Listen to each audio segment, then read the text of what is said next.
नाशिकच्या पंचवटी परिसरात एका अज्ञात इसमाचा मृतदेह आढळून आल्याने एकच खळबळ उडाली आहे। डोक्यावर जबर मार लागल्याने मृत्यू झाल्याचं समजतंय, त्यामुळे हा घातपात असल्याचा दाट संशय पोलिसांना आहे। भर वस्तीत मृतदेह आढळल्याने परिसरात भीतीचं वातावरण पसरलं आहे।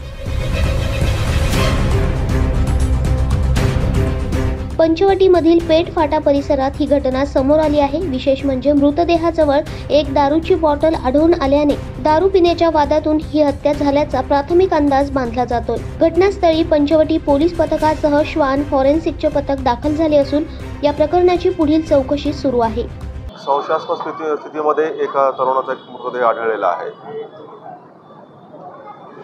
काय प्राथमिक अंदाज आहे आपल्याला? प्राथमिकदृष्ट्या असं दिसतं की त्याच्या एकच इंजुरी आहे। त्यावरूनच प्राथमिकदृष्ट्या असं वाटतं की कदाचित घसरून पडल्यामुळे डोक्याला लागला असं वाटतं, परंतु PM नंतर बाकीच्या गोष्टी क्लिअर होतील।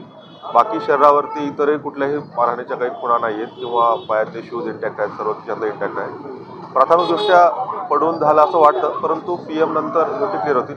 सध्या अकस्मात मृत्यू आम्ही दाखल करत आहोत। PM नंतर आणखी परत पुढील गोष्टी क्लिअर होतील। सध्या तरी वाटत नाही, परंतु PM मध्ये आपल्या पुढच्या गोष्टी क्लिअर होतील। दारूची बॉटल आणि ग्लासेस पण हो, असं एकंदर वाटतं की दारू पिल्यानंतर त्या ठिकाणी तो कदाचित तरुण पडला असावा असं वाटतं।